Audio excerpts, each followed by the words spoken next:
नमस्कार, Mahakal today bulletin में आपका फिर से स्वागत है। मैं हूं आपके साथ अरुण कुमार। सबसे पहले शहर की खास गतिविधियां।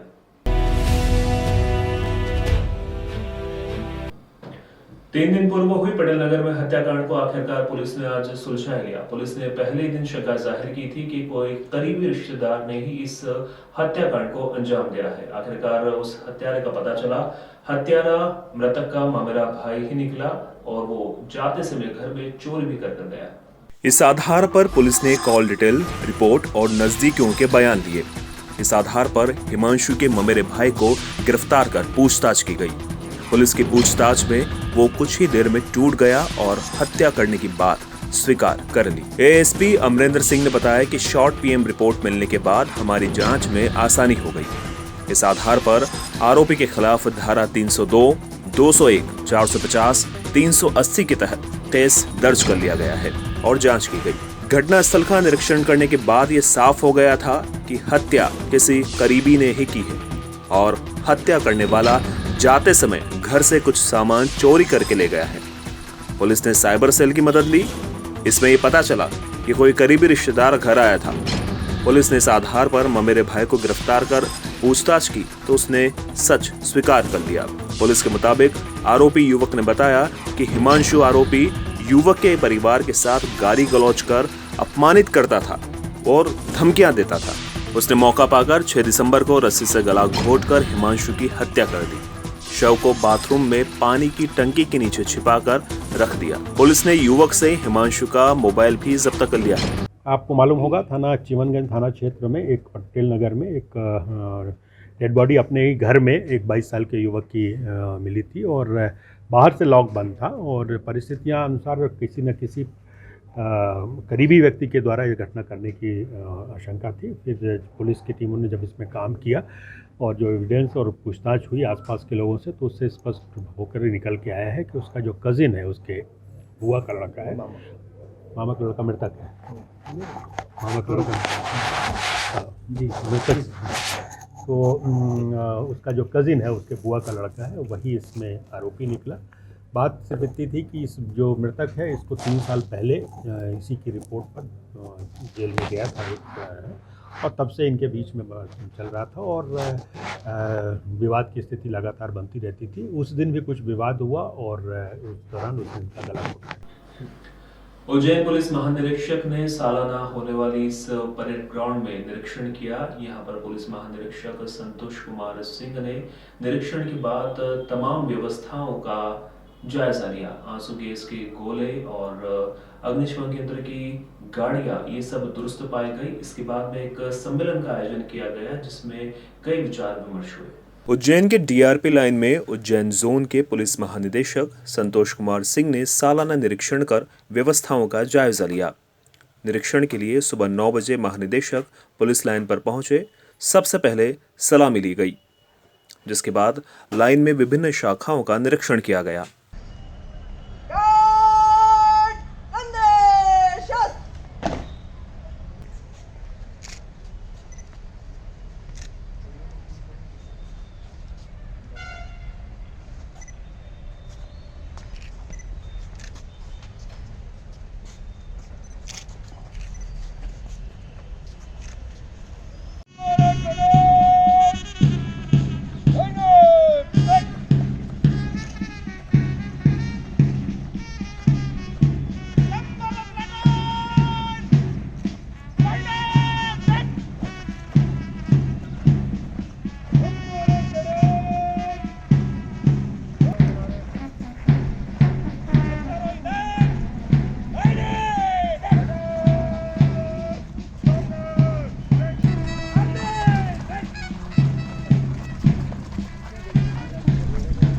निरीक्षण के दौरान पुलिस महानिरीक्षक ने सलामी में पुलिस कर्मियों के वृषभ को चेक किया। इसके बाद मॉक ड्रिल की गई। माउंटेन में जो खामियां देखने को मिली उसे सुधार के निर्देश दिए गए।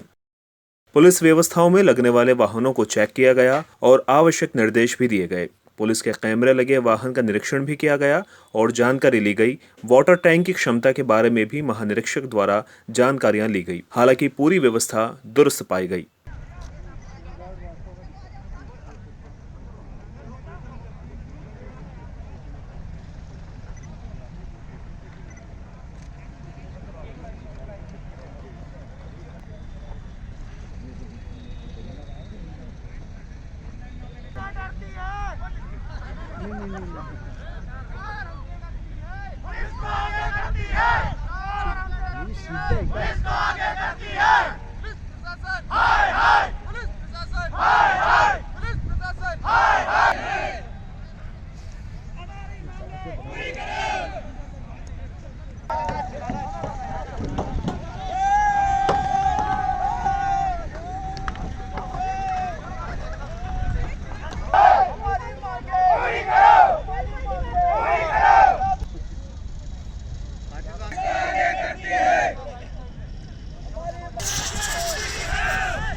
निरीक्षण के बाद पुलिस सम्मेलन का आयोजन किया गया था, जिसमें वरिष्ठ अधिकारियों के साथ सहायक पुलिसकर्मी भी मौजूद थे।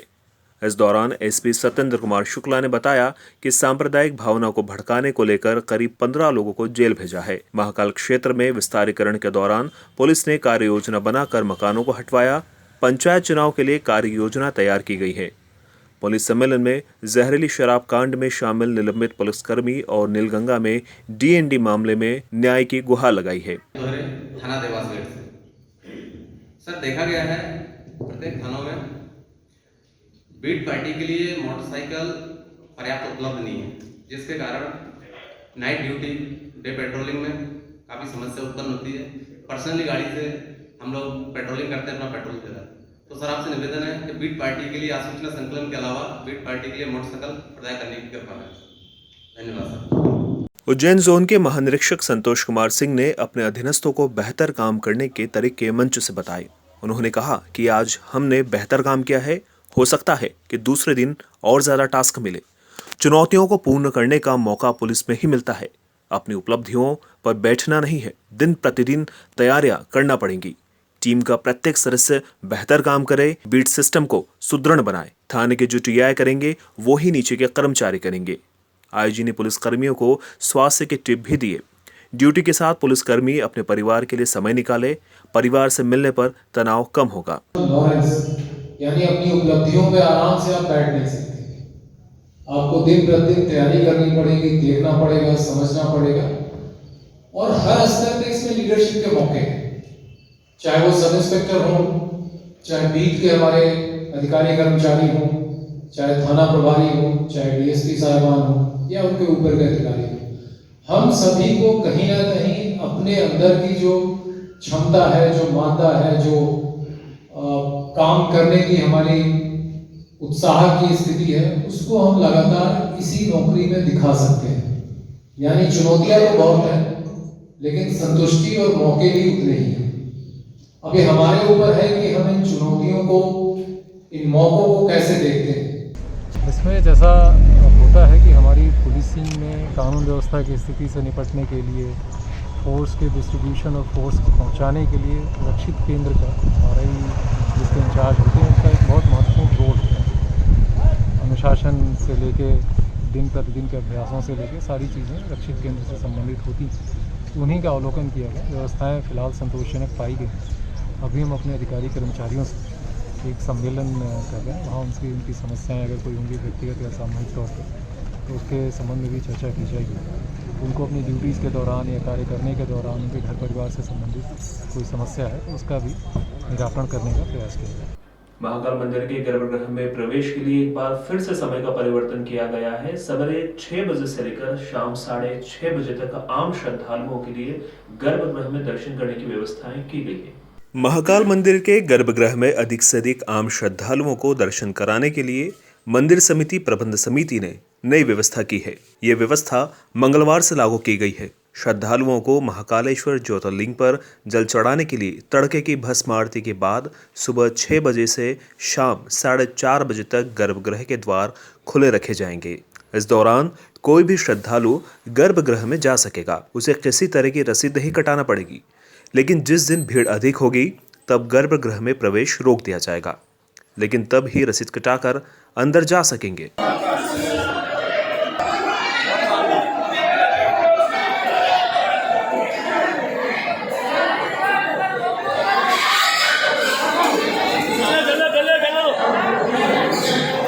बहुत अच्छे व्यवस्था इधर की रखना, उधर वाले को मत आने दो, अभी उधर वाले को मत आने देना।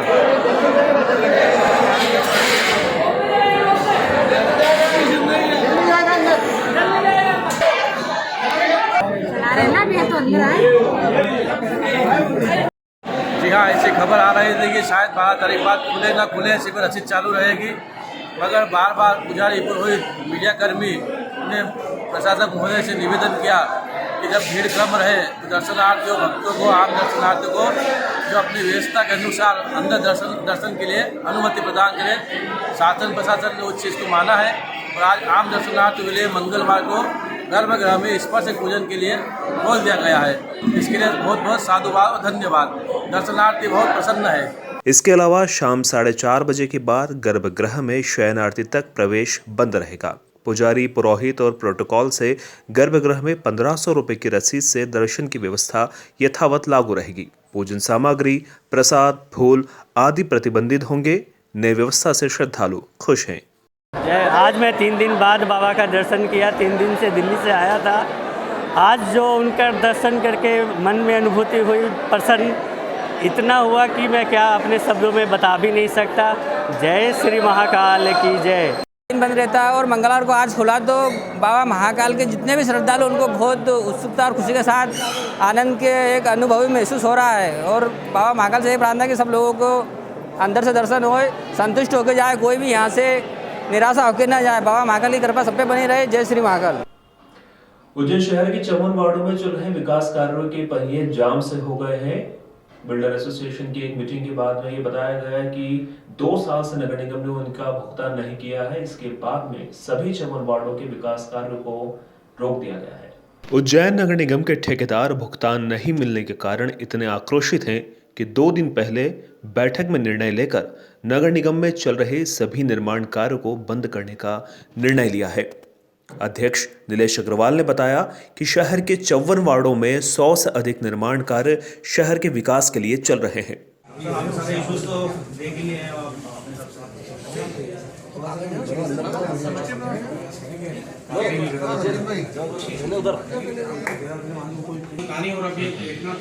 इसमें इंदौर के ठेकेदार के द्वारा फाजलपुरा चौराहे सौंदर्यीकरण एक बड़ा काम है। इनके अलावा सभी वार्डों में सामुदायिक भवन, नाली निर्माण, शौचालय, सड़क निर्माण आदि कार्य चल रहे हैं। ठेकेदार कई महीनों से कर्ज लेकर निर्माण श्रमिकों को भुगतान कर रहे हैं। करोड़ों रुपए की पूंजी लगा रखी है। सिंहस्थ के पहले से 20 करोड़, सिंहस्थ के निर्माण कार्यों के 20 करोड़ और 10 करोड़ के बिलों के भुगतान नहीं हुए हैं। कुल मिलाकर 70 से 80 करोड़ रुपए का भुगतान बकाया है। बिल्डर एसोसिएशन के अध्यक्ष नीलेश अग्रवाल ने बताया कि करीब 70 से 80 करोड़ रुपए का भुगतान नगर निगम की ओर बाकी है। सितंबर माह का भुगतान होने के बावजूद भी काम शुरू नहीं किया जाएगा। सभी ठेकेदारी प्रतिनिधि मंडल द्वारा हमने आयुक्त महोदय को ज्ञापन दिया है। उन्होंने आश्वस्त किया है कि जो काम जरूरी नहीं है उसको नहीं लगाए जाएंगे और जो कार्रवाई किसी ठेकेदार पे हुई है उसको वापस पुनः विचार करने का उन्होंने बोला है। दूसरा, नए अपर आयुक्त वित्त आए हैं, उनसे भी उनने चर्चा करने का बोला है। उनने बोला है कि मेरे को 5-7 दिन का समय दें, मैं सारी वित्तीय स्थिति देखकर फिर आप आगे सोमवार तक मैं आपको बताता हूँ क्या हो सकता है।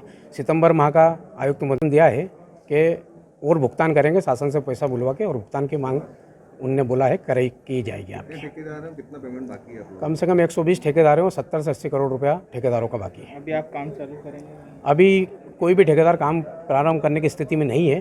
अगर सितंबर माह का भुगतान भी हो जाएगा तो भी ठेकेदार काम प्रारंभ करने की स्थिति में नहीं रहेगा। कितने समय से आप लोगों का पेमेंट नहीं हुआ? 16 महीने से पेमेंट नहीं हुआ अभी। और 16 महीने से तो पेमेंट नहीं हुआ। जो काम 16 महीने पुराना है उसको 6 महीने पहले कर चुके, मतलब 2 साल से हम काम कर चुके, वो पेमेंट आज तक हमारा बाकी है। कार्तिक मेले की शान बॉडी बिल्डिंग चैंपियनशिप प्रतियोगिता 18 दिसंबर शनिवार को की जाएगी। विधायक पारस जैन ने बताया कि 2500 रुपए से शुरू हुई ये प्रतियोगिता आज राष्ट्रीय स्तर पर पहुंच गई है। आकर्षक मेयर ट्रॉफी का लोकार्पण नगर पालिका निगम उज्जैन के द्वारा कार्तिक मेला अंतर्गत पूर्व महापौर स्वर्गीय श्री प्रेम नारायण यादव की स्मृति में 3,50,000 mayor trophy western India body building championship का भव्य आयोजन 18 दिसंबर शनिवार को कार्तिक मेला मंच पर किया जा रहा है। राज्य शरीर सौष्ठव संस्था मध्य प्रदेश मुख्यालय उज्जैन के चेयरमैन प्रेम सिंह यादव एवं अध्यक्ष पूर्व मिस्टर इंडिया जितेंद्र सिंह कुशवाहा ने खेल जानकारी में ये बताया कि इस स्पर्धा की 4 प्रमुख वैजयंती का लोकार्पण विधायक एवं पूर्व मंत्री श्री पारस जैन ने किया। इस स्पर्धा की बेस्ट पोजर ट्रॉफी प्रसिद्ध समाज सेवी श्री जगदीश नारंग की स्मृति में रहेगी। बेस्ट इम्प्रूवमेंट बॉडी की वैजयंती स्वर्गीय चुन्नी पहलवान एवं स्वर्गीय कमल पहलवान की स्मृति में रहेगी। मस्कुलर मैन की ट्रॉफी स्वर्गीय गुरमुख दास जी की स्मृति में प्रदान की जाएगी। अनावरण समारोह के सूत्रधार शैलेंद्र व्यास स्वामी मुस्कुरा के थे। इस अवसर पर नगर निगम के जनसंपर्क अधिकारी रईस निजामी, इंजीनियर गजेंद्र मेहता, प्रेम मिश्रा, राजेश भारती, बलराम यादव, दीपक थानी उपस्थित थे। आकर्षक ट्रॉफी का निर्माण रतलाम के ख्याति प्राप्त कलाकार डॉक्टर कुलदीप ओम प्रकाश त्रिवेदी ने किया। विधायक श्री पारस जैन ने बताया कि बॉडी बिल्डिंग स्पर्धा कार्तिक मेला का मुख्य आकर्षण तो है ही, साथ ही युवाओं को स्वस्थ एवं व्यायाम से जोड़ने का सशक्त माध्यम भी है। 32 वर्ष पूर्व मात्र 2500 रुपए के बजट से प्रारंभ हुई बॉडी बिल्डिंग स्पर्धा नगर निगम और खेल मित्रों के सहयोग से राष्ट्रीय स्वरूप प्राप्त कर चुकी है। खेल प्रेमियों को शानदार खेल की दावत शरीर श्रोष्ठों के माध्यम से प्राप्त होगी। 32 साल पहले नगर पालिका निगम द्वारा बॉडी बिल्डर प्रतियोगिता हमारे मेले में चालू की थी। जब इसका बजट मात्र 2,500 रुपये था, लेकिन आजकल जनता के सहयोग से, नगर पालिका निगम से सहयोग से और बॉडी बिल्डर के सहयोग के सभी लोगों के सहयोग से आज इसका बजट 7 से 8 लाख रुपये हो गया। यह प्रतियोगिता इस प्रकार की होती है, लाखों लोग, कई लोग इसको टीवी पे देखते हैं, यूट्यूब पे भी देखते हैं, लेकिन अरूबरू जब आते हैं तो उसमें भी 5,000 लोग करीब इसको देखते हैं। हर कार्यक्रम में जाता हूँ, लोगों में बॉडी बिल्डर की तरफ भी लोगों का बहुत आकर्षण पड़ रहा है।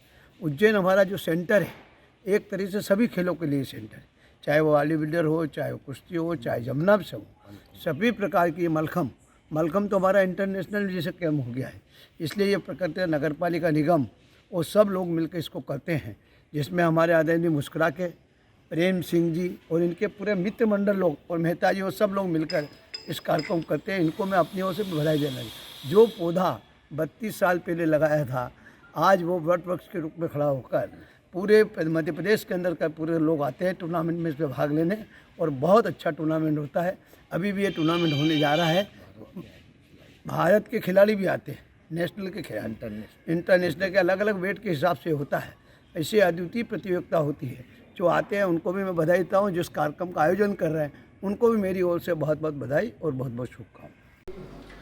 इधर मंगलनाथ मंदिर में नई दुकानों के आवंटन की वजह से आसपास लगी हुई तमाम फूल प्रसाद की दुकानों को बंद करवाया गया। अब नई दुकानों के आवंटन के बाद में ही दुकानें शुरू हो पाएंगी और नई दुकानों के आवंटन के बाद बड़ी आसानी से यहाँ पर फूल और प्रसाद की सामग्री मिल पाएगी। उज्जैन के मंगलनाथ मंदिर में मंदिर प्रशासन ने फूल प्रसाद की सभी अस्थायी दुकानें बंद करवा दी है। दुकानें बंद होने से क्षेत्र में सन्नाटा पसरा हुआ है।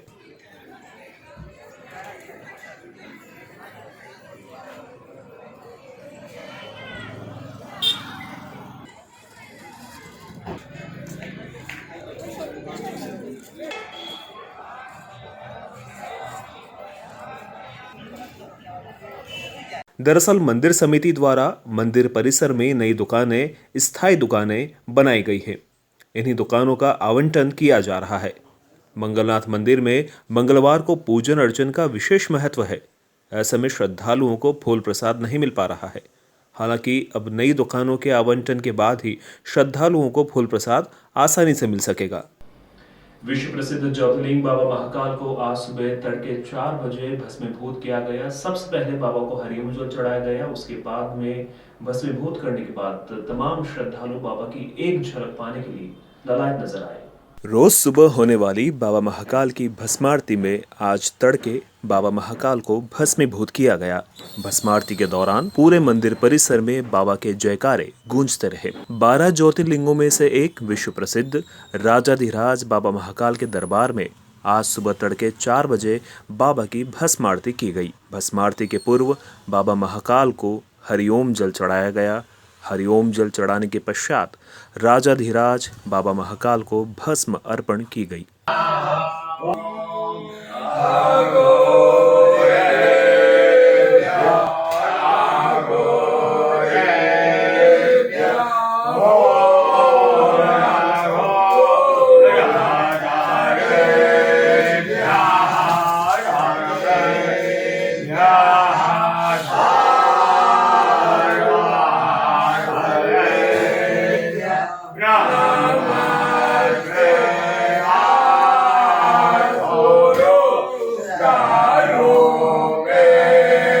भस्म अर्पण करने के बाद राजा के रूप में बाबा महाकाल का श्रृंगार किया गया। तत्पश्चात ढोल नगाड़ों की थाप के महाकाल की भस्म आरती प्रारंभ हुई। भस्मारती में अपने राजा के दर्शन पाकर भक्तों ने राजा महाकाल के जय घोष लगाए। राजाधिराज बाबा महाकाल की एक झलक पाने के लिए भक्त बड़े ही बेताब दिखाई दिए।